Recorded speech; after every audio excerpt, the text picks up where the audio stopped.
বন্ধুরা, নারকেল দুধ ছাড়া কি হাঁসের মাংস রান্না করা সম্ভব? সম্ভব। আসসালামু আলাইকুম। প্রথমে কড়াইতে তেল দিয়ে ঝাল, পেঁয়াজ, রসুন, আদা বাটা দিয়ে দিলাম। কয়েক ফালি শুকনো ঝাল কাটা দিয়ে দিলাম। লবণ, হলুদ, জিরার গুঁড়ো, ধনের গুঁড়ো দিয়ে দিলাম। এর ভিতরে আমি নেড়েচেড়ে মাংসটাকে দিয়ে দিলাম। মাংসটাও ভালো করে নেড়েচেড়ে উল্টে পাল্টে ভালো করে মেখে ঢাকনা দিয়ে ঢেকে কিছুক্ষণ রেস্টে রাখবো।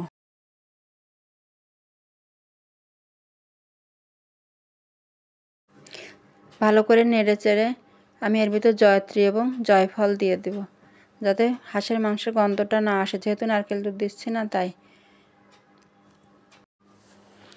এখন আমি মাংসটাকে লো হিটে রেখে নেড়েচেড়ে ভালো করে পানি শুকিয়ে কষিয়ে নেব। ভালো করে কষানোর সময় আমি মাংসটা সিদ্ধ হয়ে গেলে তার ভিতর কয়েক টুকরো আলু দিয়ে দিব, তারপরে কয়েক টুকরো রসুন দিয়ে দিব, আস্ত রসুনটাকে দিয়ে ভালো করে নেড়েচেড়ে কষিয়ে, দেখছেন কালারটা চেঞ্জ হয়ে গেছে কষাতে কষাতে।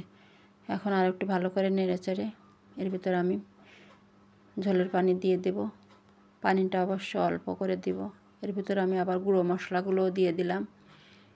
গরম মশলার গুঁড়া, ধনের গুঁড়া, জিরার গুঁড়া দিয়ে ভালো করে নেড়ে নেড়ে আবার কিছুক্ষণ কষিয়ে, দেখছেন কালারটা কত সুন্দর হয়ে গেছে।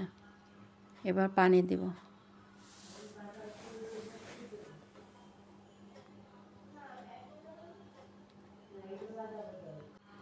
অল্প পানি দিয়ে নেড়ে চেড়ে ভালো করে ঢেকে রাখবো। আমার রান্না হয়ে গেল। এবার পরিবেশনের পালা। গরম ভাতে, সাদা ভাতে হাঁসের মাংস খেয়ে নিলাম। আল্লাহ হাফেজ।